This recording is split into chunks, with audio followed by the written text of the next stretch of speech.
Can we play evil versions of ourselves? Like, I'm gonna play an evil version of myself. I'm just gonna put that out there. You guys can be you. I'm gonna do it my way.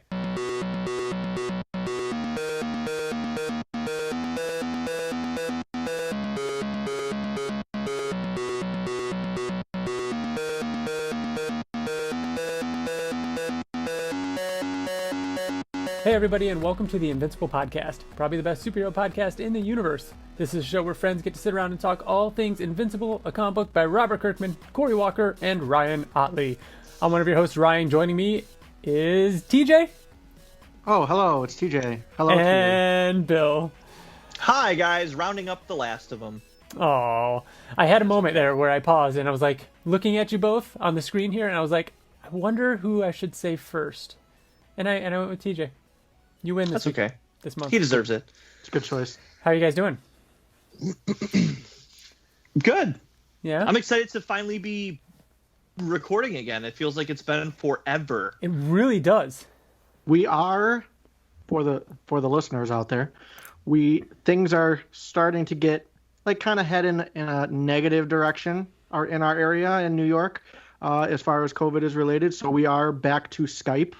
Versus us, recording in person 6 feet apart, just to be safe. Yeah. Everybody is good and everybody's, healthy. We just want to take precaution. So if it sounds weird, that's why. There's been a lot of close calls the last couple of weeks with people in our vicinity and everything, and it's just too scary, and it's just too many unknowns right now, and we just would rather play it safe.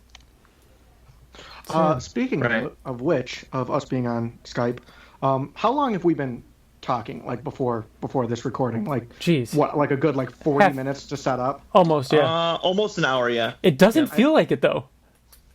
Really, it does to me. It's been so fun. It's been so fun. I just want to reveal something to you. I'm not wearing pants.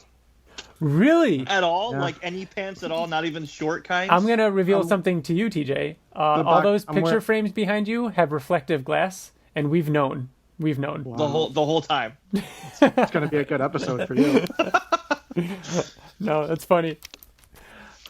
I'm wearing like 4 layers because I'm in the infamous room that we've recorded in before, and it is a refrigerator, either a refrigerator or a furnace, depending on the season. It's the all-weather room. It's either all hot or all cold. Basically, it's colder in this room than it is outside today. Literally, it was. Yeah. Or hotter in that room than it is outside. Like it's the extremes. Of course. Yep. Yeah. So yeah, we're doing okay. Like I said, we're being nervous and everything like that. I do want to get into cautious. Cautious, I should say. We want to be cautious.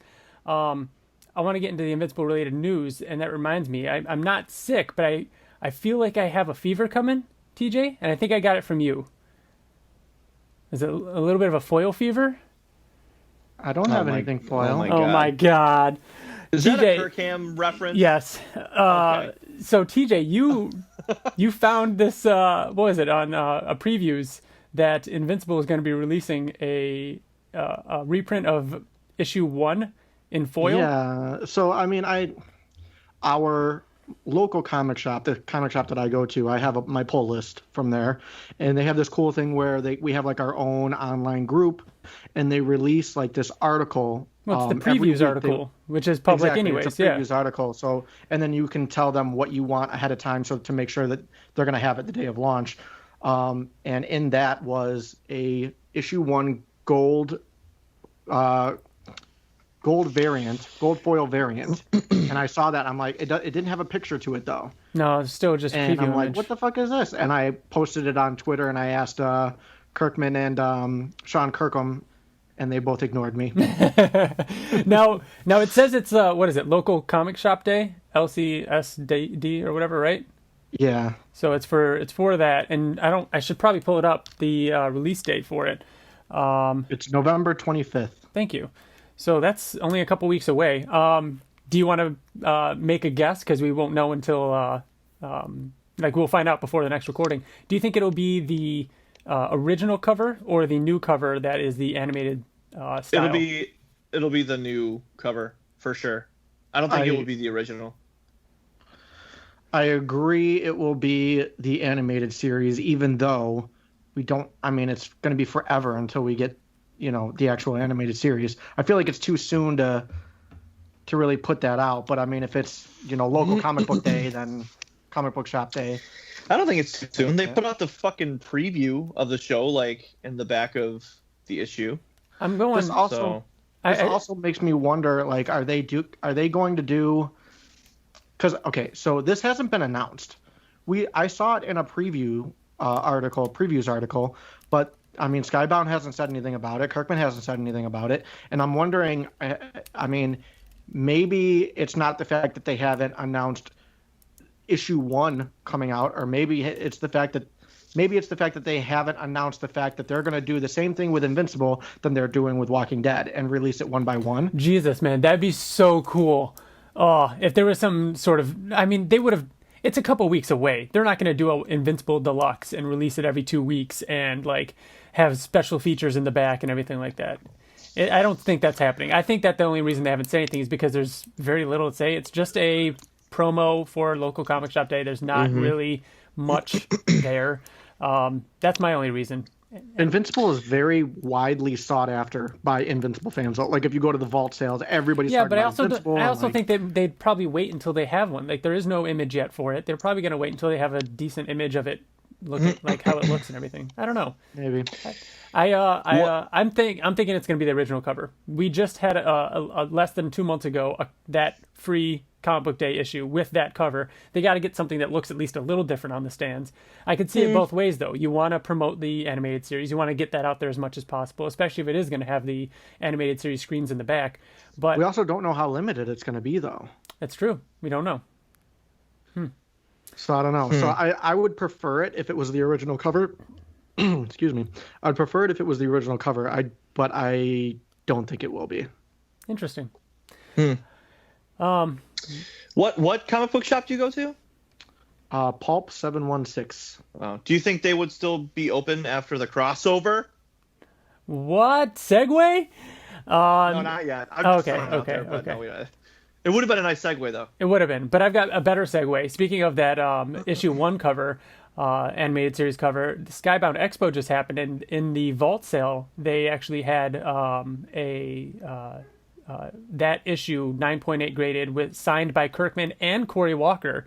The free comic book day animated one, yeah. Yeah. Do you remember how many copies of that went live, TJ? It was 100. 100 of them. So you and I were both lucky enough to grab one. They also put out a 9.8 of, I think it was 115, the Battle Beast cover. Yep. The green one of him running forward. So those were the 2 Invincible related things to come out of that vault sale during Skybound Expo's Halloween event. Damn, Ryan, I think you got me second guessing it now. Was it 80 for the animated? I think it was 80. Maybe it was 80. Maybe it was 80. I think it was 80. I'm pretty sure it was 80. And you guys each got one? Yeah. Yeah. Wow. It was kind of a funny story. I'll tell it real quick. So I was waiting. there's that pause. Like, should I? Okay. Ryan's eyebrows went up real high for everyone that can't see. So the day before the vault sale was when I saw the gold variant online, and I'm like, oh, I wonder if they're going to announce it at the vault sale. So I'm sitting there waiting for them to announce anything Invincible, right? And then that hit, and I'm like, fuck. Like I immediately tried to get it, and it kept saying that my card was declining, and I'm like, what the fuck? And I went to my account and everything, and I was good, and I had money in it. I tried it again, and it declined it again. And then I went through and I was typing everything in, and I texted Ryan. I was like, fucking get me one, right? He hit it, and just as he texted me back, I hit it again, and it said that it sold out. So I really think that Ryan got the last one for me. He had already gotten one prior to that. Okay. And then right after that, I get a text message from my bank saying, we declined this because we think it's fraud. I would have been so fucking mad. I would have been so mad. Yep. And I buy things from Skybound all the time. I never did follow up on that. Pissed me off. Yeah. Speaking of buying things from Skybound, I've got a segue for every single thing today. My box arrived today. I didn't open it up yet because I was busy and we had to get set up before recording. I got some more. What box? Did you get one of the mystery boxes? No, actually, that would have been fun to open up, but no. I just bought a bunch of things because they had a bunch of stuff on sale. So I got more Invincible figures because I opened some of mine and I wanted some that were unopened. So, excellent. Good and idea. they were like super cheap. So I grabbed some of those and I grabbed an extra Adam Eve because I don't have any of her opened up. So I wanted to open one of hers up. I got myself the hardcover for Oblivion Song, finally. Oh, nice. Which, by the way, we are the Oblivion Song podcast. TJ, when's the next episode of that? Fucking Ryan. Fucking Ryan. Yeah. It should be November 14th. Is it next week? November 13th. Fucking. The new issue comes out Friday on the 11th. 13th is when we're recording. Oh, no. Well, when the episode releases. Right. The 11th is when the issue comes out. Oh, you got an 11x17 artist proof? I got Oblivion the Song, Oblivion Song proof edition as well. And then one more thing, because I recently got my hands on the Invincible Library editions, volumes 1 and 2. Oh yeah, you posted those on Twitter. Yeah, volume 3 was on sale, so I snagged volume 3 as well, so I have all of them, because they stopped making them. That is a terrible sound. I'm sorry. 1 sec, I'll mute. It didn't mute, right? It's not muted. Did they finish those? No, they only did up to volume 3. So next time, sometime in 2 years when you guys can come over again, you got to see these things in person. Or I could just, bring them over or something, drop them off. They're massive. Like, they're so much bigger than I thought. I thought they were the same size as the Ultimate Editions, but they're bigger, much bigger. And they're really, really cool to hold and actually read. It's like, it's not quite the, artist proof edition. Obviously that's huge, but when you're holding something that big and seeing these pages as big as they are is really, really cool. And they have extended art book sections in the back.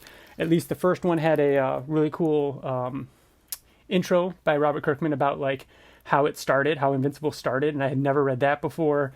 So really cool collections. I'm bummed they stopped after the volume 3. But each one is equivalent to 2 hardcovers or 4 soft covers or 12-ish issues. No, 24 issues. Sorry. Yeah, it's a lot. Mm-hmm. Cool. So, yeah. Well, congrats on your haul. Thank you very much. I am excited to have yet another version of those issues to add to my collection so that I can hand out to people. Speaking of segue, I've been lending out some issues to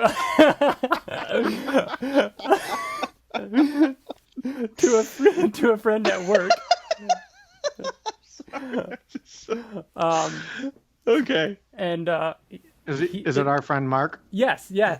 And he is halfway through, or he's probably done with volume 3 by now, hardcover 3.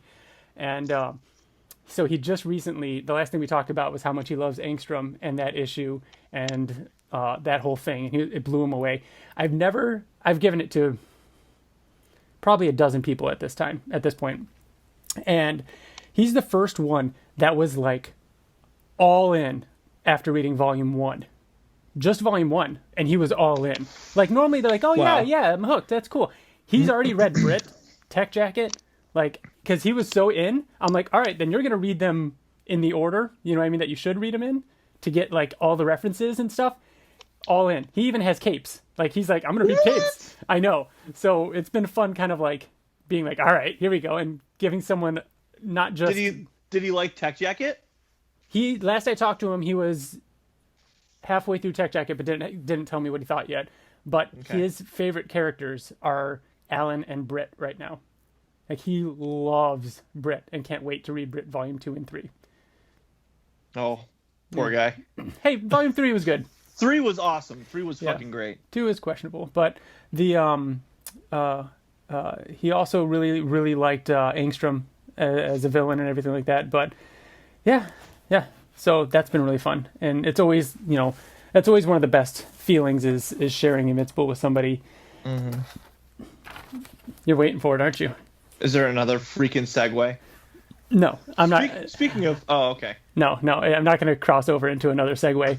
But no, speaking of crossovers, the only other thing, and we mentioned this months ago when it was revealed that there was a variant cover that featured artwork of issue 144 of Invincible. So it's the Ryan Stegman variant to crossover, where it has someone jumping through a comic book shop window and there's all the issues flying through the air, and one of them is Invincible 144. And also in that issue, this isn't a spoiler, there's a character wearing the Invincible shirt, the white one with him punching into the air. That was cool. It's very prominent. It's very prominent. It is. It's the main character, and she wears it the entire. That's what I mean. Episode, and it is, and the entire issue. Again, not a spoiler, but there's a lot of references, and Invincible is the only character you see, like literally, like that you actually see, and it's like, holy shit, like that's really cool. Yeah, they talk about like people dressed like bats and stuff like that, but this is like straight up a version of Invincible we've seen before, like fist up. Yeah, it is just the artwork from the shirt, just put on the, it's not even an artist representation of the shirt. I don't think it looks like they just, photoshopped the image onto superimposed it on there. There you go. That's a better word. So anytime something comes out by Donny Cates, Redneck, or like anything, can we save it? I have to read it immediately. Can we save it? I want to talk about crossover when we get to our other stuff. Oh, you fucking brought it up. I know, because it was newsworthy, because it was in it. Wow. But I want to actually get into it. So we're going to get into that later in the episode. I forgot to bring up, though, we are the Invincible Podcast. If you want to email us, you can email us at theinvinciblepodcast@gmail.com. You can find us on Twitter, Facebook, YouTube, Spotify. The website is theinvinciblepodcast.com. We have like I was mentioning, the reading guide that I'm having my friend follow along to. That's on there. You can email us through there. The list of all the episodes are on there. We talked about being the Oblivion Song podcast. You can check that show out, which you should be reading. But yeah, hit us up sometime. I think we've got some emails later in the show to get to, but we get a lot of emails asking us to do a Firepower podcast, but we just don't really have the time to do it. I wish we did.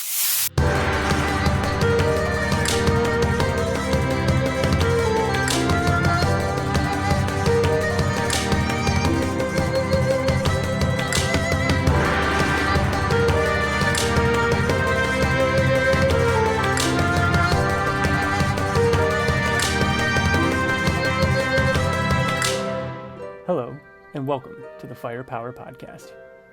I'm your host, Brian. With me is Phil. Hello. And DJ. I don't know what to fucking... Hey, everybody. All right, so we're here to talk about Firepower. We've been wanting to talk about this for a while, ever since it came out on New Comic Book Day. I'm sorry, not New Comic Book Day, Free Comic Book Day. We're going to be talking about... What's that, TJ? Are we recording? Yeah. Oh, I thought you were just testing. All right, continue. No, that's all right. Do you want me to do it again? No. Okay. No, we're here, man. They're in it. They're behind the scenes right now. They're living it. So yeah, this came out for Free Comic Book Day, and Robert Kirkman did something awesome where he, instead of just releasing the Free Comic Book Day issue 1 of Firepower, alongside it he released or I should say Skybound and Image released Firepower Volume 1 Prelude. So this Prelude trade paperback is not available in comic book form. This is the only way to read the origin or prelude to the Firepower comic book. So yeah, written by Robert Kirkman. Clever way to get the book out there and get people interested in the characters before issue 1 came out. Yeah, like he described, he said instead of just putting out one issue and hoping people, still feel attached and want to keep reading, he essentially gave 8 or 9 issues worth of issues in one day, so that you feel inclined to after reading that you want to know what happens next. If you read one issue, you might not be inclined to continue, even if you liked it. But if you read 9 issues, you're going to feel attached to these characters and you're going to want to know more. Mm-hmm. Right, and it's kind of a good way to create a lot of momentum for the actual comic book, because the Prelude takes place 15 years before the first issue comes out, and the first issue, like the tone between the two is completely different. Yeah, it is completely different. Which you're not left like wondering who's this character that he's talking about. I guess we'll find out in the future. You already know. So it's kind of like it can work both ways, which is interesting. Like there are certainly people that probably there had to have been obviously people that read just issue 1 and then maybe even read issue 2 without even reading the prelude. You're probably right, which is the wrong way to do it. But it was kind of like getting the answers before their questions. You know what I mean? It was just an interesting way to do it. I liked all of it, and I've read. I guess if you want to bring it back to Invincible, it's like imagine if you read a prelude where you knew the true story behind the Viltrumites, and then read then read volume 1 of Invincible, and it's like you know where this is going. Yep. You know a big secret, or at least some backstory. I guess it's not exactly 1-to-1, but it's But I wanted to bring up, of course, written by Robert Kirkman, art by Chris Samnee, who also is considered a co-creator on this. So just got to bring that out there. Colorist by Matt Wilson. And so Chris Samnee also did the inking as well. Russ Wooten did the letters, or the lettering. Can I bring up another name? Yes. That's not really comic related, but our fucking badass new Firepower intro. Yeah. By our friend Holy Wyatt shit. Layne. Wyatt Layne. Bringing the heat again. Unintended. Kind of. TJ, have you ever read anything by Chris Samnee? Yes, he's done some Batman stuff. Yeah, I've known him to. I haven't. I know he's done a run on Daredevil, Captain America. I love his artwork, man. It's really great and very unique. Yeah, and like really like dark, thick lines. This past October, he did like a Inktober. What do you call it? Battober, where every day he posted like a small-ish sketch of something Batman themed. And so Jesus, good. that one I still think about all the time with him up against Robin's, the case with Robin's outfit, his costume. It's so good. It blows my mind. Like there's the reflection in the glass and everything. There's so many good ones on there throughout the whole month that he posted. He's insane. So yeah, Bill, what were your brief impressions in a nutshell? Yeah, Walter's barking. Sorry about that. Brief impressions. I liked it. Briefer. I thought perfect. The perfect amount of Bill. I liked it. I thought that from when you guys had read it first before me, you said that it like tonally was a lot different. That it was very like adventurous, like it felt like an adventure kind of comic as opposed to like a superhero or like a normal drama, and I would agree with that. It was light and fun, and funny. So yeah, that's my brief impression. Yeah, TJ, what about? The first thing I think of is the action, the fight scenes and the fight choreography. I can understand what is happening. I love that. I feel like it's difficult to do, especially in comic books. Like, where are they kicking? Like, why is it like, I don't know. Everything felt like it flowed very well. The fighting is in my opinion so far the best thing about the Prelude, and I feel like it should be because that's the type of comic it is. And I think that's why maybe Kirkman found Chris Samnee, because he's very good at that. You know what his art reminded me of? Destroyer. It reminds me of Destroyer. Corey Walker. A little bit of a Corey Walker thing in there? Yeah, I could see that. What was your impression, Ryan? Please tell us. I loved it. I felt like Bill already mentioned, like it felt very much to me like a pulp adventure. You know what I mean? Like kind of that Indiana Jones-esque, or even more like samurai, I don't know, fighting kind of adventure. I mean, a thing that stuck out to me was very much the comedy of it, the humor in it. Yeah. I mean, Layne is so funny, especially in the first half. The comedic beats that are in this, and the way it works so well with the panels and the art just going hand in hand. And I'm sure we'll go over it when we kind of flip through it here. But some of the moments with him, the way he says things is so funny. I love him as a character. I like that Kirkman, part of that comedy is the fact that Kirkman keeps playing with our ideas on what we think is normal in this type of story. Like, you don't expect them to like know certain things, and he like, we'll get into it, but one thing just to give an example is he's like, how do you work this? And he like explains it, and he's like, dude, I know what an iPod is. Yes. Yeah. Yes. Like, you wouldn't expect that from somebody like Layne, you know? Mm-hmm. So. Yeah, indeed. Yeah. So TJ, did you have you read past volume 1? Yes, I have. What, past the Prelude? Prelude? Yeah. Prelude. Yes, I read issues 1 and 2, and I think that's where I stopped because we decided we were going to do this, and I didn't want to know too much following the Prelude while reviewing the Prelude. Mm-hmm. I'm pretty sure I did the same. I definitely read the Free Comic Book Day issue 1, and I definitely read issue 2, which has a really, really cool, unique thing about it. I don't think I read issue 3 because there's just issue 3, and then issue 4 came out like yesterday, right, TJ? No, 5. 5 came out. Oh Yeah. wow! Came out. Wow. Yeah. Okay. Well, then I might have read 3, but I don't remember. I like you. I've been trying to wait a little bit until we had a chance to talk about Prelude, volume 1, without too many thoughts on where the series goes.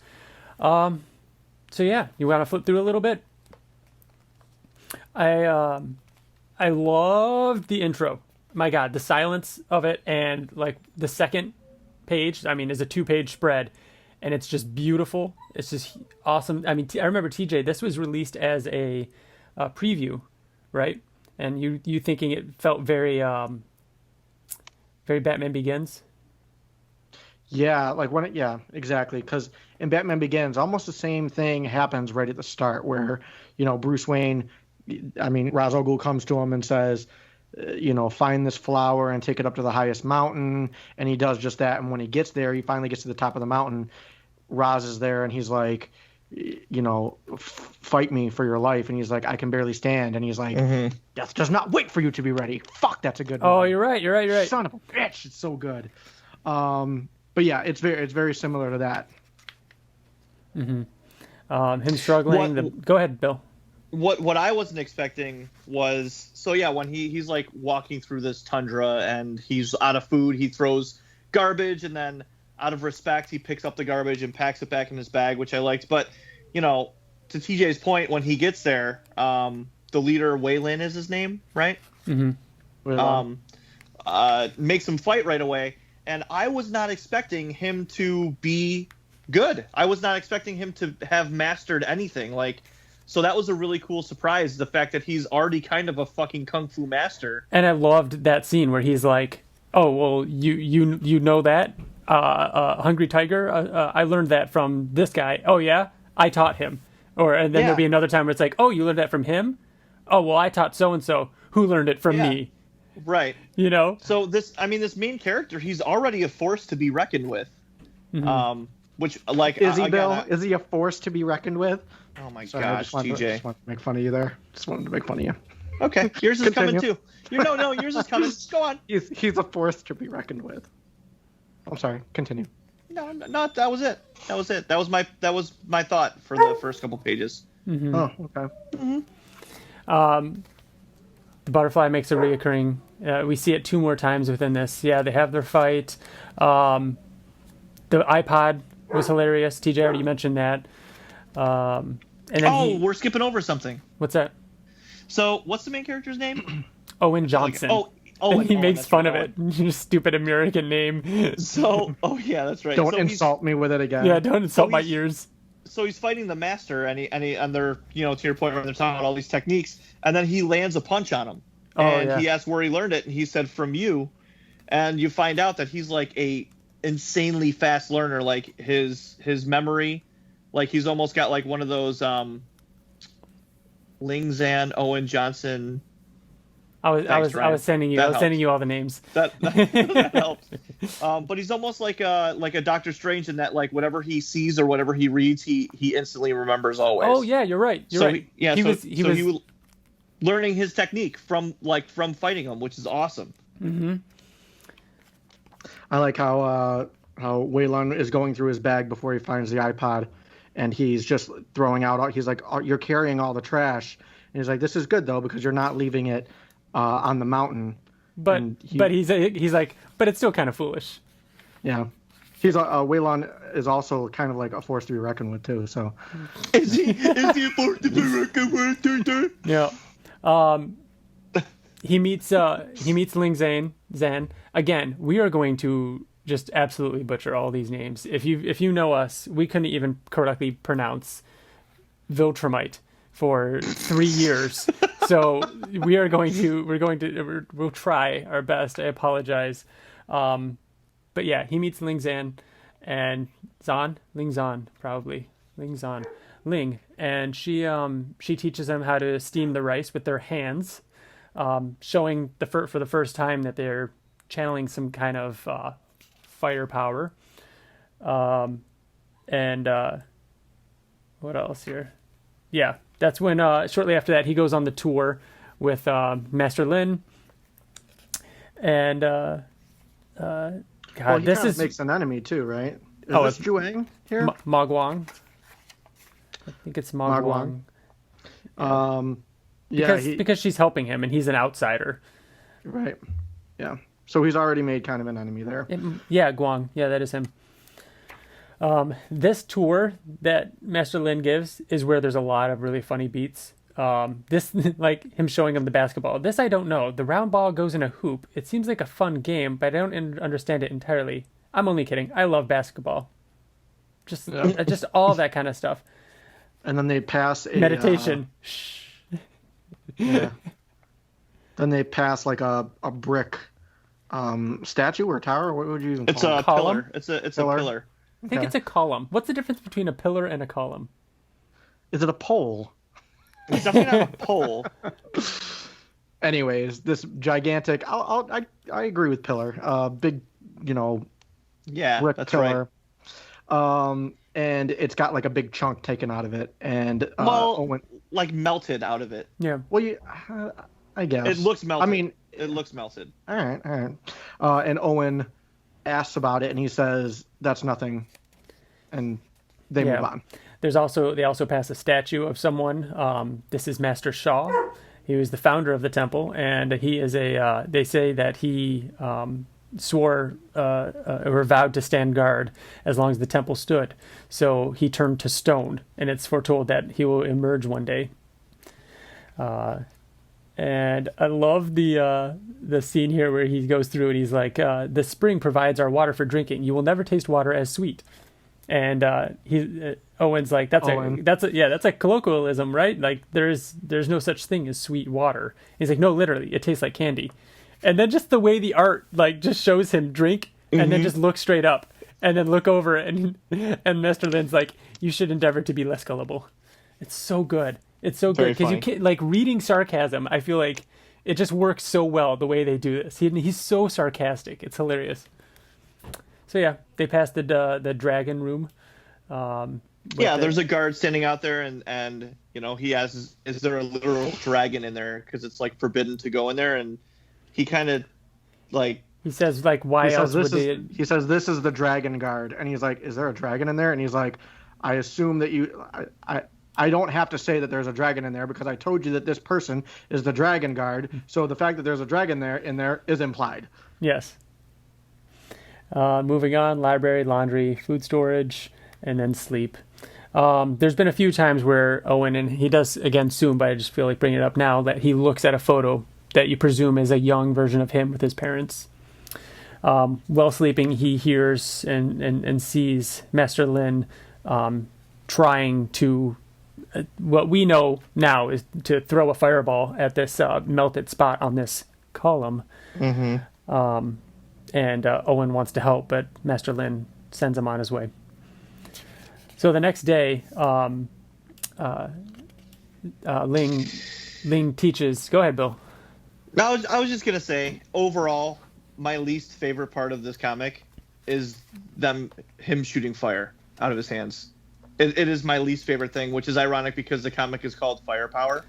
Like the thing that hasn't happened yet, like the main ability that he gains, you don't like? I almost hate it. Yeah. Really? Like I like where it stems from, like the energy around them and them being able to manipulate the energy and stuff like that. But like, and it seems natural that like if you can manipulate the energy around you and you can heat things up, then if you're that good, you could throw a fireball. You can expel it. Yeah, it just doesn't seem like that's a threat to these people who can fucking do all this crazy kung fu stuff. Like, yeah, you could shoot fire, but that's the same as shooting like a fucking, dart or. But it's not. Like, as we see later on, it is huge. It can be, yes. And I think it means more than just the ability to use it in a fight. It means more for Owen, I think. Right. He truly mastered the ability, and that makes him better. I think the fact that is such a small thing that happens at the end, and everything else before it is still so good. Like, it's not like the comic hinges on this one ability. And from what I've read into the series, that's really not that a big deal. And it doesn't. That's why I like the comic so much, but I just don't like that thing about it. Yeah. I don't know. I don't know. So Layne is teaching Owen how to do this ability, where she's talking about how you feel. You have to feel the energy in the air around you and think about absorbing it. And I like how it started too, where it's like, "Oh, punch me, hit me if you can," and he kind of like fucks her up a little bit. Like he hits her, and then she's like, "Wow, like okay, you're good enough to." He's like, close. "I thought you were going to dodge or block," and she's like, "No, I wanted to see how much you can how hard you hit," and she's like, "I'm not impressed." Like, it's so badass. But even after she said that, he's like sparring with her and keeping up with her, no problem. And then she says, like, you're good enough to block my attacks to where, I can't actually hit you. And then she burns him and says, but I don't actually Which I love. I don't See, that's cool. Yeah. I like that. I like that. That is cool. Yep. Yeah. And then she teaches him, like, you're using the air around you. And then she says, then when you're ready, you can. And then he like shoots fire at her. Mm-hmm. And she's like surprised, and it actually pushes her off of a cliff.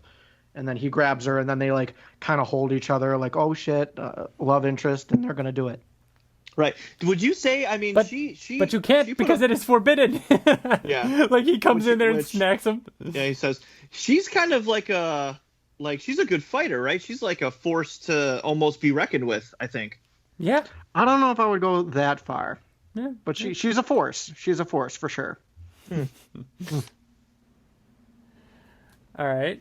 And then so we get a montage. Like, I like them being able to basically cut a block of ice in half without like shattering it. You're just melting it and then letting it kind of drop. Right. That's a really cool ability. More looking at the photo training. Yeah, this photo, isn't this the first time that you see what it is? Like you see that it's a baby with. No, you see it in the beginning when he's climbing the mountain. You do see it? Okay. From the same angle. I always thought it was interesting because both times you don't see his father. But the next time you see it, you do see the father. So it was, I don't know if it was a red herring or what, but it's not a big deal that you see the father later and not early on. Master Layne wants him to charge his phone with the same power. And just in time for him to get a new phone call about ordering some new shoes. Let's see.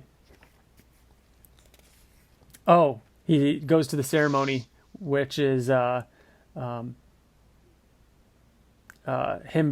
burning his own hair off, and so he's now that was very bald. cool. Yeah, so they don't shave their heads or anything like that. He literally singes all the hair off of his head. Mm-hmm. And now is where it gets confusing because everyone is bald. I think he does a really good job. I don't think it's that bad. Okay. He does, yeah. We have a nighttime scene where he goes down and talks with Master Wayland about burning that. He says that what's his name? Was it Master Shaw that did it? That Yeah, did it? Master Shaw was the guy who turned it into stone. Yeah, and he said that someone judged his ability or judged his power, so he did that to prove it. And no one's been able to do it since. And Wayland has been doing it for 50 years. I don't think he says it at this point, but he's down there. No, he doesn't. He's basically Owen says, can I help you? And he says, well, you're not going to be able to do it, but if you don't value your sleep, you can try, basically. Mm-hmm. So they start doing it together. Mm-hmm. Mm-hmm. Mm-hmm. Mm-hmm. Yep. Let's see. Some more. We got the Magwang fight. Lovey conversations and. He was character building. It's Owen with Layne. Owen's asking her about how Wayland has been out there, how long he's been doing it, and she's the one that explains that it was Master Shaw that melted it in one blow when one of the students doubted his power, and Owen questions the fact that, do you actually believe there's a dragon? Do you actually believe that statue is alive? And she's like, I don't believe any of it. And Owen's like, well, why do you stay here? And she says, I have nowhere else to go. She also, how that came up too is she brought up the fireball thing. And he was surprised that she would believe in a dragon and would believe in Shaw turning to stone, but not believe in the fireball, which I think is important for later. Yes. So we get a fight scene, a training, testing, whatever, fight scene between Owen and Magwang. And Owen's like, what is your problem with me? Why do you not? And Magwang is talking about how, he's lived there his entire life. This is all he's ever known. And he's jealous of him. He's jealous that he's kind of become the new favorite, that he's so skilled and he's a force to be reckoned with. And they just keep going at it. And he didn't even recognize it. Didn't even recognize it. I said that he's a force to be reckoned with. At one point, Magwang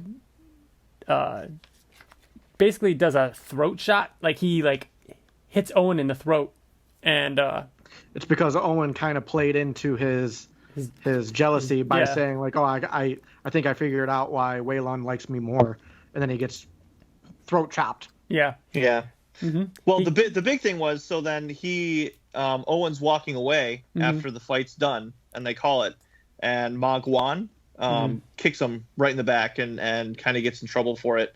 At first, I thought he broke his back. Yeah. He gets up I pretty. thought the same thing. He gets up pretty quickly, but he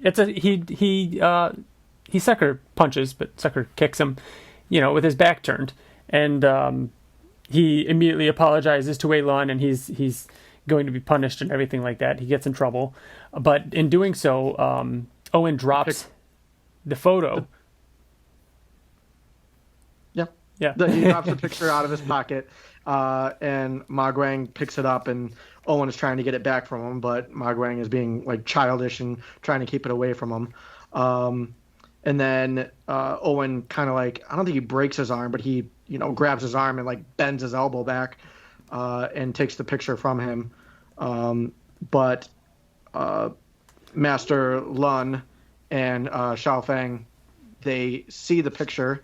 It worked out pretty good. They see the picture and they go off to discuss it in private. Mm-hmm. And they're like, Did you see who it was? Did you see who it was? I don't know if they got to say it at this point, but they're basically saying, yeah, I saw, but they don't tell us what they know. Right. Here's the second time we see the butterfly. Owen is walking up to this tree, and he sees the butterfly, and he says, "Are you the one that saved my life?" to it. It lands on his finger. Layne approaches, and they have a moment together. And, they kiss each other. Yes, they do. They talk. She says, maybe you found something you weren't looking for. They kiss, and they have a moment where it might start to go a little further, and then so they even she said, says, like, he says, isn't this forbidden? And she said that's what makes it so exciting. as she pulls him, a little temp yeah, and she pulled second with. she pulls him on top, and they start like making out and probably dry humping, I would assume. Is what it looks like, and then you hear and their eyes just look up. Yeah. Yeah, it's really good. So Master Wei Layne. I'm pretty sure it's Layne. We've been saying Lun, but I'm pretty sure it's Layne. You've been saying Layne. I've been saying Lun because it's L-U-N. It's L-I-N. It's L-U-N. No, it's not. Go on though. I'm just gonna refer him as Master. He interrupts him, but he didn't even say anything. He just like, show me the picture now, and he asked who the people are. You know, Owen mentions that they're his family and that he was an orphan, or is an orphan. Oh yeah, because orphaned, his parents died, and he's an orphan now. So those are his birth parents. Mm-hmm.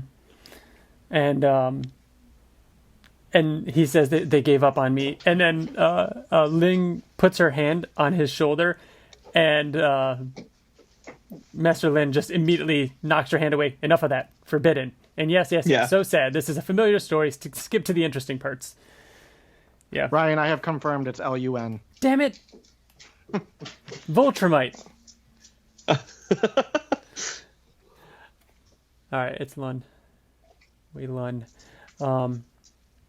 So yeah, he was sent from place to place, from person to person, looking for his father, basically, and training at different temples, and that's how he found his way here.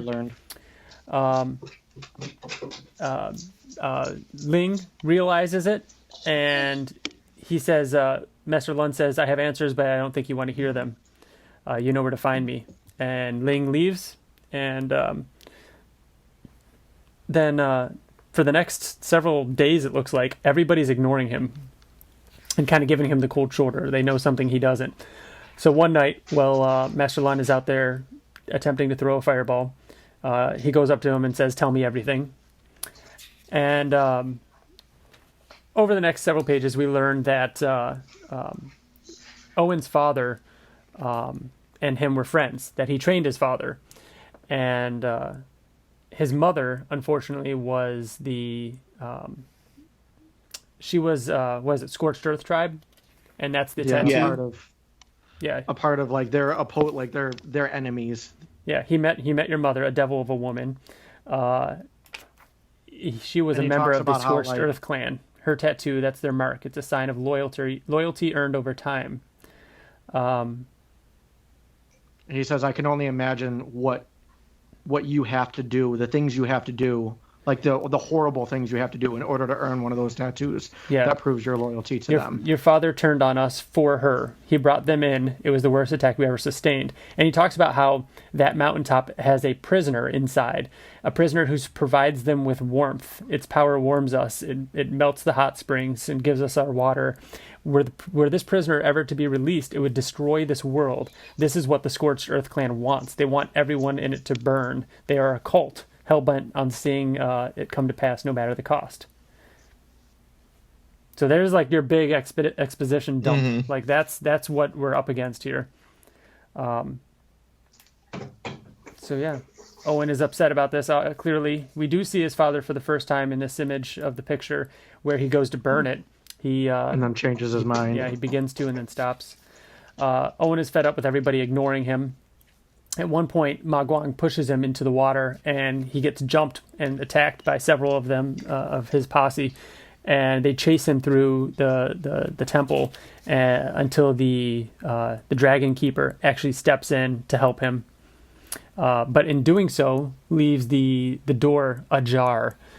Owen steps in and walks through, and in the center there is a pool of water.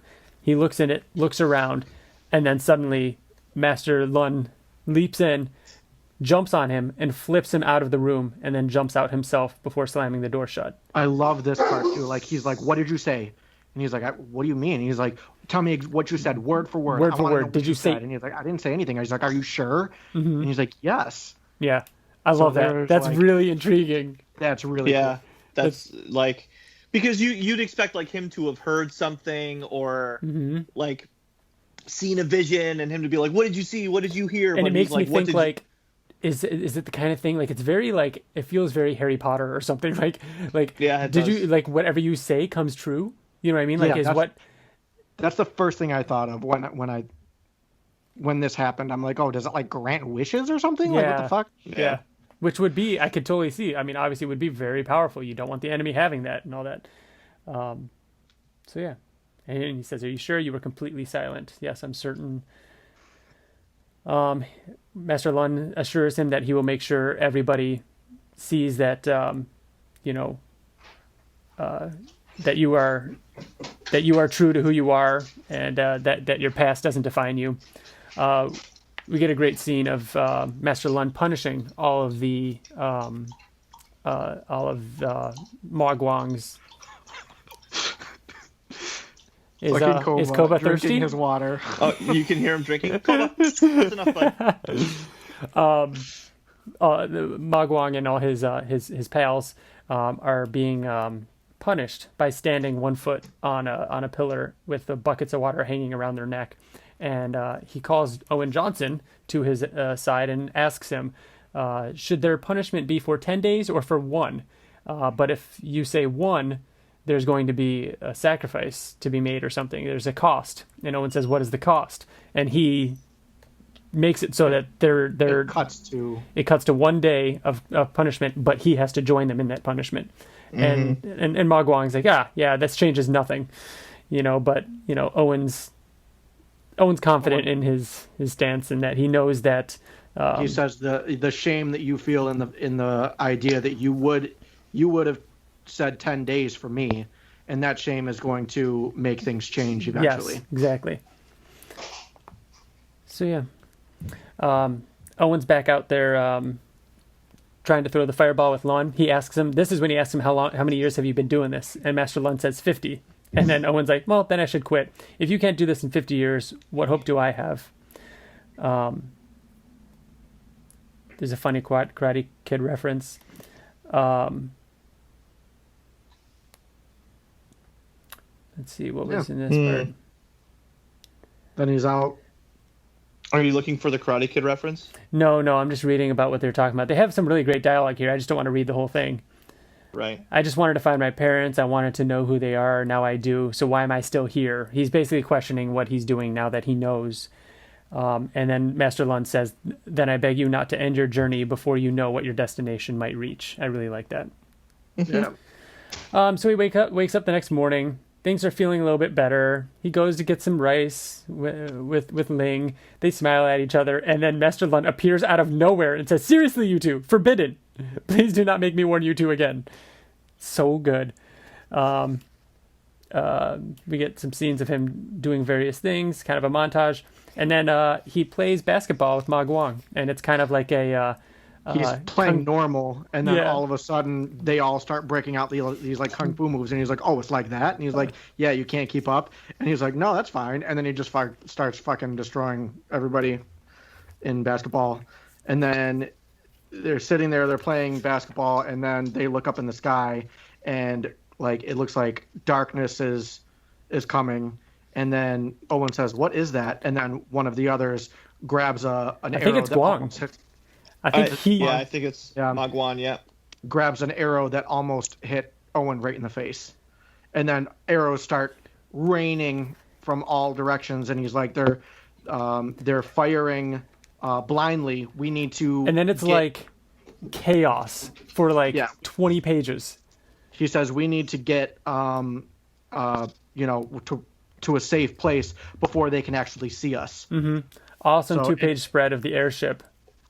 This is the what is it, Ryan? What are they called? Scorched Earth Clan. Scorched Earth Clan. Where Owen's mother came from. Mm-hmm. Obviously, allegedly, force to be reckoned with. Master... So we get a tremendous amount of arrows being shot at Master Lun, and he's like deflecting them, stopping them. The coolest part Oh my gosh, dude! This next 2-page. Yeah, dude. So this monk with an empty bow has it drawn back and uses an arrow that is shot at him to spin it around as it shot at him and fire it back at that other ninja or that other monk. And then he does the same thing back. Yeah, he does the same thing back at him, and they're just shooting the same arrow back and forth. It was so awesome. Oh my god, so much cooler cool. than shooting a fireball. This is what I mean. It was very cool. So yeah, they're yelling at Owen to go, find cover. And it's a ton of crazy, awesome action with them, evil ninjas sliding down ropes and, Xiao Feng, like, knocking them all off. Owen fighting alongside Ling. Him refusing to kill because he's never killed before. The alarm has sounded. They sound the gong. Mm-hmm. Now everybody in the area kind of comes back to join the fight. Mm-hmm. Lun is saying that we got to take out the airship. They shoot flaming arrows at the airship, and it catches fire and begins to fall. And we see someone. One of the coolest intros, the fucking most badass intros. Mm-hmm. To a villain. Mm-hmm. This was fucking sick. The pilot's master. The ship is compromised. We must abandon. He says go, and this burning Zeppelin like airship. I guess it's not a Zeppelin. Whoopee, a Zeppelin! Just is like crashing, and he just jumps through the window as it explodes, and lands on top of the roof. A full page splash of him falling with the explosion of the blimp behind him. Or airship behind him. Is it a blimp? Maybe it is kind of a blimp. It's an airship. I think it's an airship. Yeah, it's an airship. Yeah. And then he's on top of the roof, and with it in the background. It just looks fucking badass. Yep. And he's like, who is that? Shenzul. Who we don't know who it is yet. Anything about him. No. At all. Batman Begins reference, everyone. Yeah. And he's just destroying everybody around him. Yeah, he's trying to get to the dragon room, for some reason, and the dragon guard guy is sword fighting him, and he gets defeated. Him catching his sword.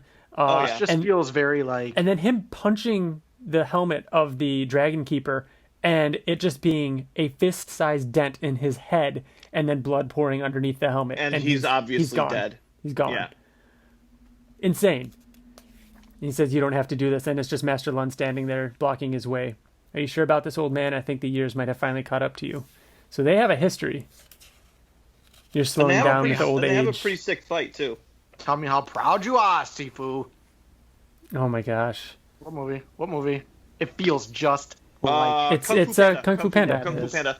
Tell me! How proud? Tell me! And he just... Oh, man, that's such an awesome part. It's such... a good movie. I think of Kung Fu Panda and Avatar when I read this. yes, for sure. I also think a little Mulan. Oh yeah. Oh yeah. Yeah. Mulan. Can we just talk about? I remember going into the theater to watch Kung Fu Panda, expecting it to be like just a stupid animated movie, and then coming out of it saying, and I quote, "That's one of the best action movies I've ever seen." Like the fighting in that movie is insane. It is. It's great. He punches Master Lun. He coughs blood, and he says, "You felt that one, didn't you?" And Master Lun says, "All I feel is disappointment in you for bringing this weak sauce to my temple." One of the best lines in this entire Prelude. Seriously? Definitely one of the best lines in the Prelude. It's so good. So everybody's rushing to try and help him. Owen gets thrown around, and he gets thrown into the statue of Master Shaw. And I love this. He looks up at him and says, "Coward," and then runs away. And there's like a close-up on the eyes of Shaw. Mm-hmm. Mm-hmm. Yep. So they're holding them back. Amazing 2-page spread of Lun. And the war in the background. Mm-hmm. And then, God, it's just so good. I love him clapping and catching the blade, but the blade going through his hat. Yep. And then he charges the blade. Oh, and, yes. Like ignites it, lights it on fire, and then pushes it onto this guy's face. Mm-hmm. And then he just unleashes like this barrage of punches. And then there's that huge punch where it just looks like he's just ragdolled. He's just like crippled beneath his punch, and he goes flying backwards onto the stairs. He picks up Waylon and seemingly about to kill him, as Owen Johnson screams, "No, no, no!" And he creates a fireball and Shoots a fireball. blows everyone back, and ignites this guy. Like he's just completely ignites Zool, and Zool just drops to his knees, completely burnt up. You could see the scorched earth tattoo on his chest. Mm-hmm. Yeah, and then all his clan come and pick him up and escape, like retreat. God, with him. These full page and 2-page splashes are incredible. They're so good. Just him, just Owen standing there now with the fire coming from his hands, and confused, like, what the fuck did I just do? Everybody looking at him. Ling says, "It's you. You did it." His girlfriend, what's her name? Ling. Ling, saying, "It's you. You did it." Yep. And then Master Waylon sitting there smirking, and then you turn the page, and it's another 2-page spread of him standing there on the left side, looking out at everything. You turn the page again, it's the butterfly 2-page, and then again, and it's him standing in the same exact spot, but instead of this war around him with blood and fire and crumbled ruins, it's him in a backyard standing at a grill, and it says 15 years later.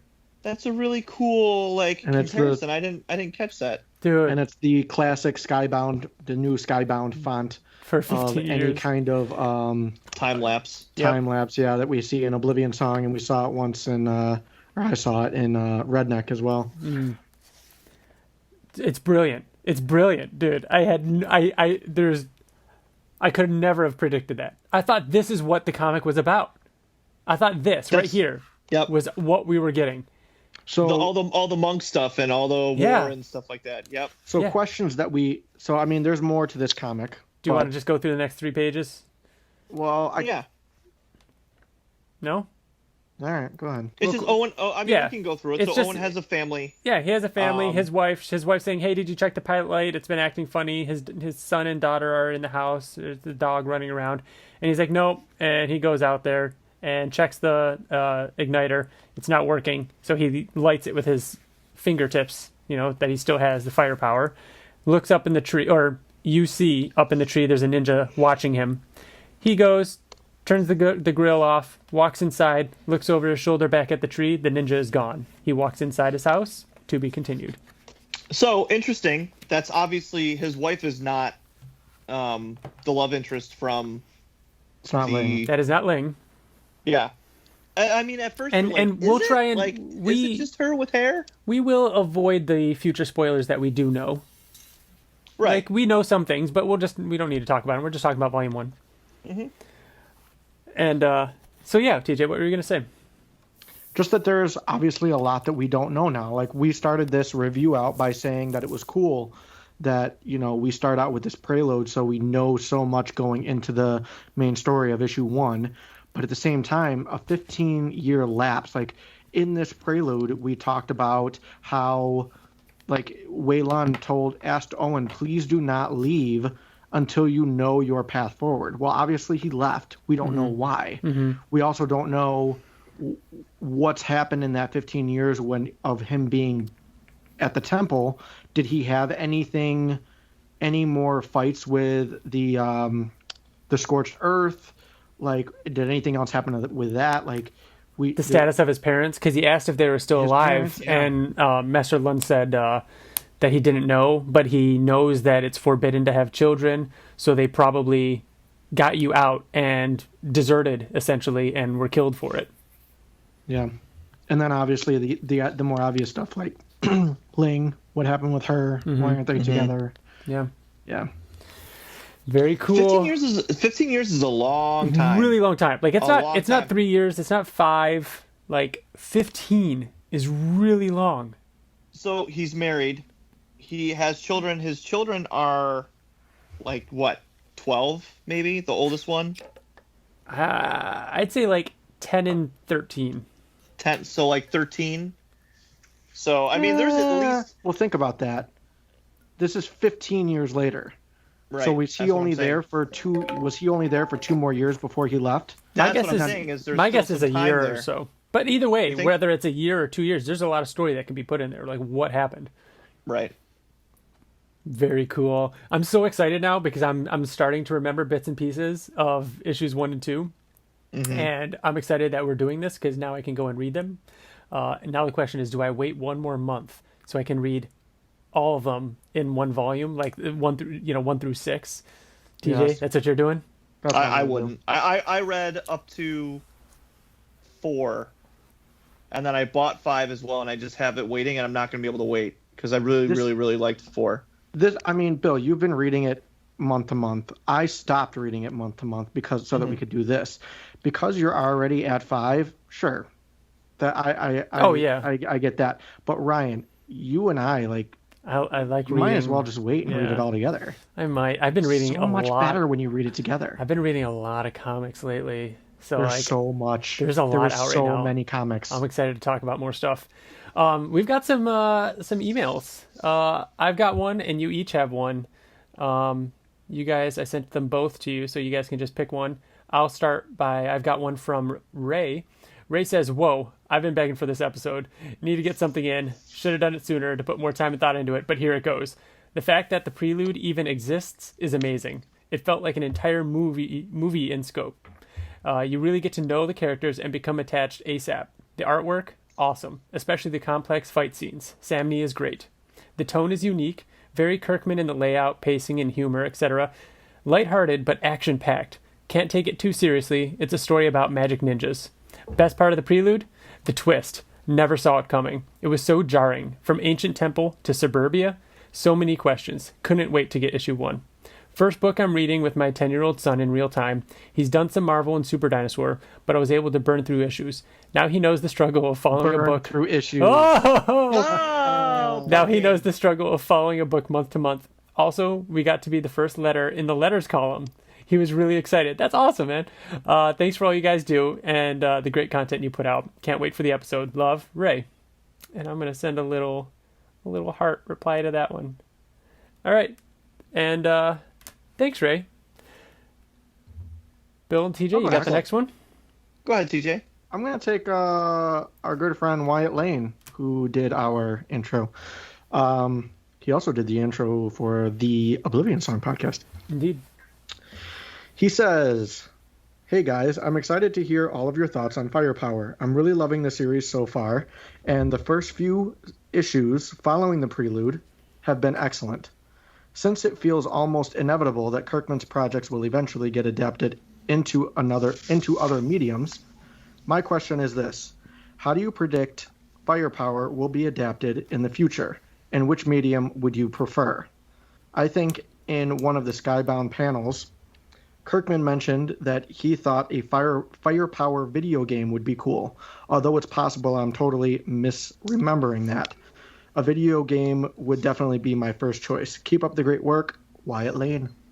Yeah, and Ray had just said that if the first Prelude felt like a movie, I don't know. I feel like a lot of times I lean towards series when it comes to adapting comic books because I want to make sure that there's plenty of time. Especially after just reading this Prelude, it feels like a movie. And talking about Kung Fu Panda and all that kind of stuff, like it feels like a movie. And I think I could see this even more so than Oblivion Song as a feature live action movie. Whereas Oblivion Song I could see being like an HBO live action series or something like that. I think this would be a great movie. Just standalone, regular movie. Right. I feel like I'm always going to say the same thing, which is like an HBO live action. I disagree. Yeah, I disagree. I think with these things, you always have to go with your. Just try to. All right, I'm gonna go. Kind of go too long. All right, I feel like you have to go with your gut. So, like with Invincible, I feel like we've always known that an animated series would be the way to go, like a show. With Oblivion Song, I think we all kind of agree that it would be like it could work as a movie, but I feel like it would work better as like a limited series. But this feels like a movie. This feels like it feels so cinematic. Yeah, it feels very cinematic. It would do so well as in like the movie format. That's what I wonder think. if it is because we're reading it as a long form. You know what I mean? As opposed to having those breaks. Like there wasn't those issue cliffhangers. You'd get if you're reading a trade paperback that was originally a comic, like having all those breaks, so it didn't feel serialized. Does that make sense? So I wonder if that's impacting our view a little bit. So we're a little biased then. Yeah, maybe probably. A little bit. I don't know. Thanks, Wyatt. Thanks. All right, so I have the final email by Mitch Krasen. So 15 years later, 15 years. That's so long. That's the cliffhanger. Anyways, thanks for making me read that. Definitely wouldn't otherwise, and may catch up reading them every few months on Hoopla when they are free for me to read. Super fun characters, and I really dig the main character. I agree, Owen's great. Just enough mysteries still there to see more in the future. But how will we know more if it's 15 damn years? Yeah, I love it. I mean, the characters are just so well done. I'm super excited to keep reading. So yeah, any closing thoughts on Firepower? TJ? It's good. It's good. It's good. Yeah. I feel like I'm liking it. I both times that I read it, I should have said this in the beginning, but I read it when it came out, the day it came out, sat down, read it in one sitting. Then to prepare for this, because it had been a few months, I sat down last night and just read it in one sitting. It is so digestible and so easy to just blow through. Like I don't feel the need to be like, all right, I'm done. I'm going to put it down, come back to this. It was a very easy read, very entertaining. I did the same thing. I mean, I knew I would have to reread it because it's been so long since I read the Prelude. So I read it this morning, but it was kind of difficult for me to pick it back up again because there are so many amazing comics out right now that I'm still kind of trying to get through all the good ones that came out like last week and this week. So I picked it up and I was like, all right, I got to kind of do my homework. But then I just forgot how amazing it was. And I'm like, holy shit, this is so good. Yeah. All right, Bill. I know you're the one that's furthest ahead. You excited for the final issue of Volume 2? Volume 1? Of Volume 2. He's about to read the final issue of Volume 2 next month. It'd be Volume 1, because this is the Prelude. It's still called Volume 1 Prelude. Oh, it is Volume 1 technically? Yeah. Oh. Yeah, so the next one is going to say Volume 2. Yes, I'm very excited. So it's very, to your point, Ryan, and I think your point too, TJ, it's very digestible. It's super easy to read. I feel like there aren't stakes that there are in other Kirkman things. You know what it feels like? It kind of feels like Invincible. It kind of feels like the fun times of Invincible where you could just like read it and not feel, you know what I mean? Like it feels like that. I really like it. I also think the reason why it doesn't feel like there's a lot of stakes right now is because I'm hoping this happens. I'm really hoping, but we need to get to know the children. Oh. And you do. Ooh. I know you do. There are certain things just in the little that I've read, but I want like a lot of character building where it's not like I don't want the kids to be safe just because they're Owen's kids. I want the kids to be safe because I like the kids. So, can I say I'm really excited to talk about issue 2? Yes. Issue 2 is one of the best single issues of anything I've read. Oh my god, issue 2. All right. So, that does it for Firepower Volume 1. Oh, that was weird. I don't know what happened there. Where am I? Who am I? So, clowns? Clowns? So let's talk about some other stuff we've been into lately in this last month. Feels like month and a half, but it actually was, I think, a shorter Heffron, wasn't it only like 3 weeks ago we did an episode? No way. I feel like it was longer than that. Because we delayed our episode by a week to talk about the Invincible trailer release. Oh yeah. It feels like it's been. Point. It feels like it's been forever. Yeah. I don't know. So what else have you guys been doing? You want to talk about? Let's talk about the thing that I think would be the shortest shows. Do you guys watch Mandalorian? I did. What did you think of the first episode? TJ, you watched it, right? Yeah. No spoilers, but just general. Are you asking me? Either of you. So as far as the Mandalorian goes, like the first season, like the first episode and the last 2 episodes were incredible.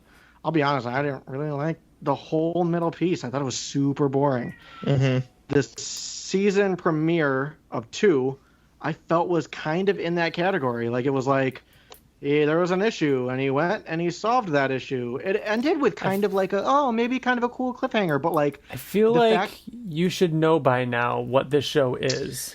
Okay, so I'm going to stop you both there because I was going to say I have stopped my expectations of this being like a single linear story. Yes, I think we should have after episode 4 of the first season. Right. Yeah, but you can't just accept that and then be like, oh, in that case, it's amazing. Like, it is what it is. Why? But I mean, you can. Like, if you watch a show expecting it to be Adventure of the Week and this is what it is, it was fun. I didn't have expectations of like a huge story reveal. I literally just went in. It's just wanting to see an adventure. It's random adventures with this guy getting the baby back. In the past, you have always hated that type of show. It's because it's a show. It's because series like Buffy, they'll give you one bit of story and like, oh yeah, here's the big bag, and then you'll never see them again until like 4 episodes later, and like that's the theme. Like I understand that's kind of the theme, like what's this kid and stuff like that, but the Mandalorian kind of leans more into the whole it's not adventures. It's not saying this is a show about this, but you're only going to get that every once in a while while we've put fluff. It's doing the opposite. It's saying this is a show about adventures, but every once in a while there's this through line. Right. Exactly. The through line is important, but it's not a big deal. You know what? Right. You know what it feels like? But the problem that I had with the season premiere is the first episode of the first season was amazing. The last 2 episodes of the first season were amazing. I was expecting, what's his name, Gus from Breaking Bad, to be in the first episode, and then the whole middle piece be the adventure piece. But the season premiere, it should be more main story based, and it wasn't. I don't know. It was a letdown for me. So you know what it reminds me of? It's the X-Files. I never saw it. You guys? Nope. So the X-Files is exactly that. It's like Monster of the Week, Freak of the Week, but there's always kind of like a little bit of a story that late 90s television. But yes, like understanding that. I don't like shows like that. And that's okay. Like, that's what I'm saying. Yeah. But you're saying like Ryan, you said like you should understand what this show is by now. Yeah. I understand it. I just don't. You still don't like it. Yeah. That's cool. Yeah. It's not a fault of the show, though. It's just the fact that it's just not for you. Right. Yeah. I'm going to continue to watch it because I want to know more of the main story. It's just, for me, it's got it. Yeah. It's boring waiting for those big moments. But when those moments hit, like, it's fucking fun. Like I said, the last 2 episodes were phenomenal. I loved them. Yeah. It's just the middle stuff. Yeah.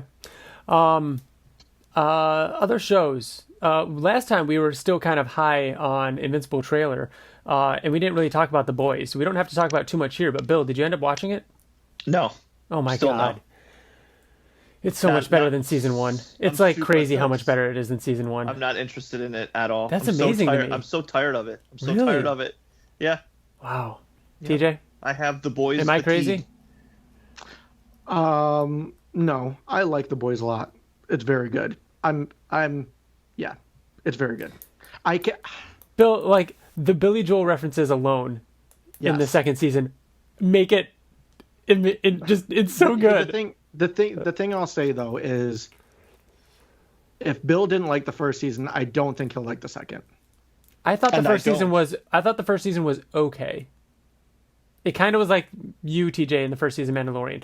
The first few episodes okay, and then it just lost me, and then the end was just okay. But this season was all around. I watched so much better. I watched the second episode. Did I tell you that? No. Yeah, so I watched the second episode, and I've put a period on like the way I feel about it. I'm like, no, I'm good. That's okay. It's just like anything with, the main characters, like what's his name? I forget all their fucking names. Homelander. Everything with Homelander was incredible. Everything with the main character, like the skinny kid, is great. Yeah. It's all like the side stuff that is kind of the same, for me, felt the same as the first season, but it's still, I still love it. I'm just mentioning it because I feel like if that's why Bill didn't like the first season, I feel like there's still some of that in the second. Interesting. But I think it's great. And the ending was incredible. Yeah. Yep. So. I forgot the guy's name. It's Anthony Starr, maybe? The guy who plays Homelander is just incredible. Yeah. It's insane. It is Anthony Starr. Yeah, he's amazing. Video games.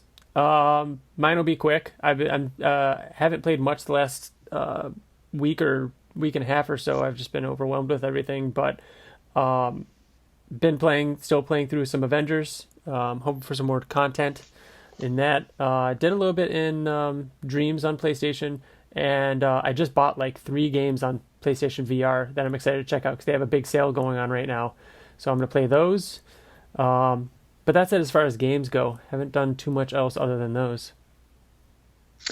Yeah, I have nothing new to add in that category either. Like I've just close been to beating Ghosts. More right? Ghosts. Yeah, Ghost of Tsushima, which is I mean, again, the main story in it is incredible. The rest of it's a little redundant, but yeah, that's really it. TJ, you didn't play anything? No, I'm just waiting for the PlayStation 5 to come out. We'll see. Yeah, we'll see. There's pre-orders going to be going live again. You saw that, right? We could talk more afterwards, but there's still a chance we might get one. Yeah. We'll see. I'm not in a hurry, though. Like, I might get one. If I get a chance, I'll get one, but I'm not too concerned because there's not going to be much out for it That's for a where while. I'm at, too. Yeah. Of course, I want to play Miles, but other than that, I mean, there's not really anything that I need. Did you see how big it is? No.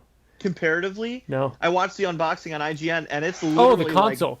The console is astronomical. It's twice huge. the size of the PS4 Pro. It's fucking crazy. It's comically large. Comically. Like what? Whatever. It's going to need its own separate table. It needs its own entertainment center, like a mini version of your entertainment center. All right. Comic books. Oh my gosh. I mean, I can get through some quick ones first. Department of Truth issue 1 is really cool. Weird. Yeah. Have you read issue 2? Started issue 2 last night, and it was really fucked up in the beginning, and I was like, I just can't right now. I got to keep my mind clear for crossover and firepower and all that kind of stuff. So I didn't end up reading it. I'll read it later. Did you like issue 2? I haven't read issue 2 yet. Okay. You'll know, like, as soon as you start issue 2, it's like, oh, okay. Yeah. It's good, though. Yeah, it was cool. Really interesting concept. I actually really am enjoying, way more than I thought, Walking Dead Deluxe. Yeah. I'm actually really enjoying this because it's been just long enough. Yeah. It's because it's early Walking Dead. Yeah, and it's been just long enough that it's been a while since I've read it. So that mixed with the fact of it being in color is like just new and fresh enough for me to be like, I'm really into this. Yeah. And then you get to the end. Like 5 minutes to read the issue every month. You know what I mean? It's cool to go through it again. You get to the end, and like Kirkman has like fun little anecdotes about the issue, or you see his original notes about it and everything like that. I'm really, really, really impressed with it. It's been a lot of fun. So I more so than before feel like I'm going to be committed to at least issue 48, which is like 3 years. So I'm good. You want to bring up a comic, TJ? I mean, let's talk about crossover. You want to do that now? All right. Like I started to say before, anything that's Donny Cates that comes out now, I pretty much have to read it right away. So I read it in the car. Really? At the comic shop. Yeah, I could not wait for this. This is also something that I should be getting it in the mail soon, but there are super rare variants that you could pre-order way ahead of time. I've been getting really into like pre-ordering variants lately. Jesus, there's so many. I did pick up the standard cover, the Ryan Stegman cover, and then they had some blanks. So I'm like, you know what? I don't get many blank covers, but this seems like a poignant blank cover to have that you could draw anyone on and it would make sense. So those are the only ones I got, but it was a set that you could buy, a set of variants. So I have a couple of, I think there's like 7 or 8 different variants all coming in one set. I think this I might change my mind. Might be the best issue 1 I've ever read. I loved this issue so much. I was shocked with how much I loved this comic. That's why I sent it to you, Bill, and I made sure you had read it before we had talked. The thing that makes it, Bill, did you read it? Yes, I did. The thing that makes it so good, and it's kind of cheating, but it works. The reason why you feel the way you felt, Ryan, and the reason why, like, I think we all felt the same way, is because it's issue 1.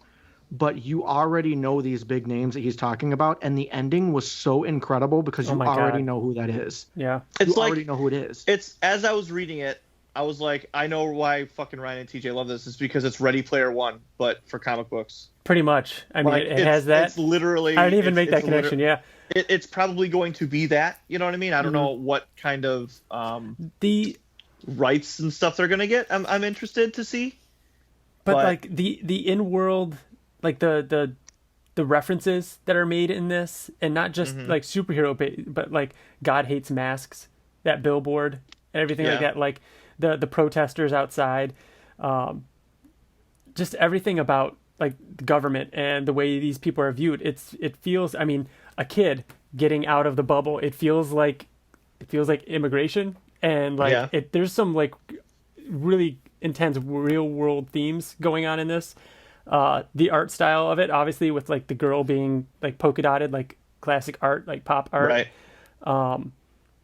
The 2 main characters, or at least we learn that one of them's probably going to be a main character. His name's Ryan, and the main girl's name's Ellipsis, which is ... which I always overuse ... Like I think that's hilarious, and there is just so much about this comic that I just like. Loved. My problem is something that I think is a little drawn out, and I think it's the narration thing where it like talks about like what's happening and what's gonna happen, and I'm like, oh, I'm so over this kind of fucking writing. Like Wyatt brought that up when we were talking about it. He said it kind of felt like Saga with her narrating. Dude, it felt exactly like fucking Saga. And Put it right in my veins. I don't care. I love that shit. It's so good. I don't care.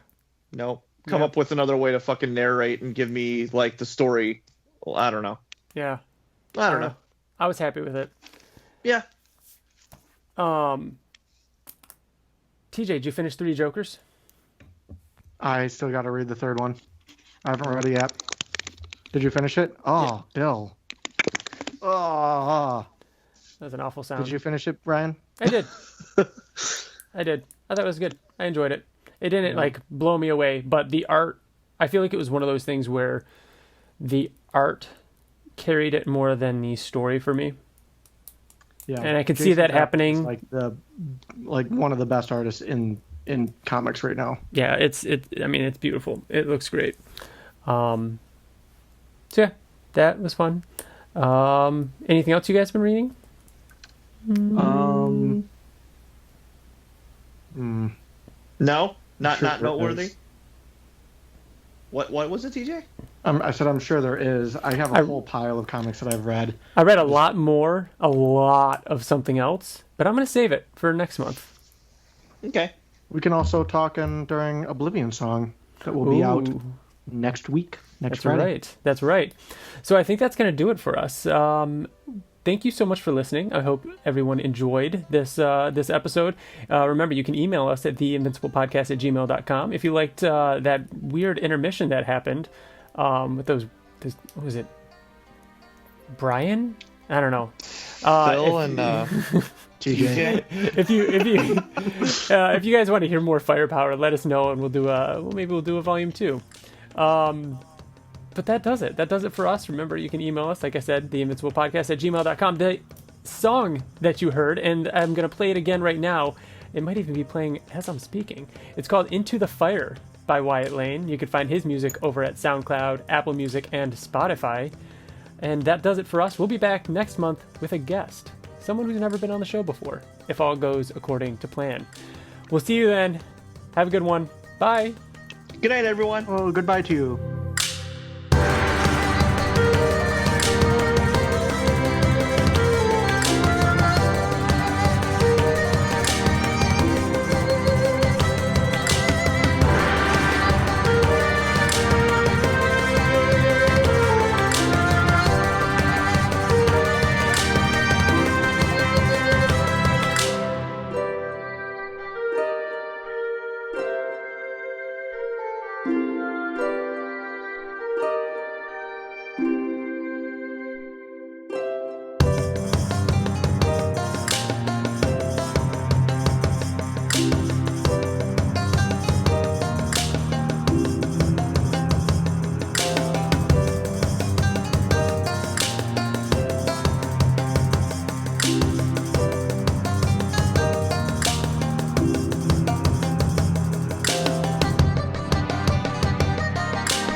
So we are going to actually record some podcasts on this podcast, right?